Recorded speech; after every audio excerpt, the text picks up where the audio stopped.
Oh, mwana wa landlord. Echi. Meziri panza hapo. Ane nhumbu ka mwana wa landlord. Ane nhumbu?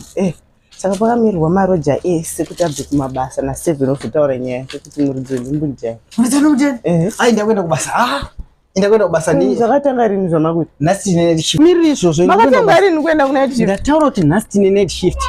Hakuna zvakadaro. Pane zvamukutiza imi. Ana zvandikutiza anitombodunzwa nezvenhumbu yemwana wa landlord zvenyu zvamurutaura. Saka muri kuiziya nyaya iyo. Andina zvandoziva, bvunzai kana munin'ina wangu kana mukoma wangu.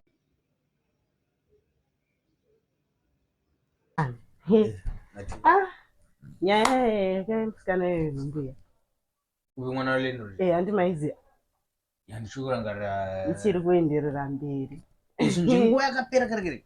Ndiri kufara zvisingaite momboziya. Kuri kunzi varume vese hakuna kwamuri kuenda kusvikira kuma3. Kuma3 ndipo pachauya vanhu veDNA test. Vari kutesta murume wese ari panapa. Because mwana musikana uyu ari kuti zvakarara nevarume vese vari panapa. Saka motomirira 3. Inini apa handina pandinokwana zvokuti yakarara nani ndandisipo. Because ini ndinorara munomuyana obviously tinorara musha munomutese. Nhasi ndikuenda kubasa. Ndichatononoka kurumudza kuti pamainfomu angu apa ndikuenda kubasa. Last time futi makatiza. This time andakanombotiza panakaita last time. Ini zvenhumbu yamukutora zvemwana wa landlord handisi kutozviziva. Kurumudza ndongedza mainfomu angu apa ndiende kubasa. Last time futi makanyepa kuti hanzi aiwa last time ndakaenda kubasa. Muda kuenda kubasa nhasi Sunday.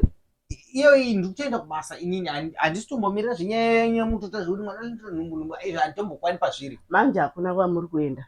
Muri kumirira 3 iyo DNA men akauya. Ini handina DNA test yandoita. Tasa wangu. Handina problem. Handina kuti ya uyu. Ndikutaura yemwana wa landlord ari kuti imi chete nokuneta chiti munobva ndinokwana pati ina ndine zvokuparadzirwa dzimba dzangu nezvinhu zvisina basa. Ndinotanga kunopinza munyaya dzavo dzisina basa. Imi munenge suspect imi. Sasa ina nditoziva zvauri kutotaura. Marambira muri kuita muri suspect.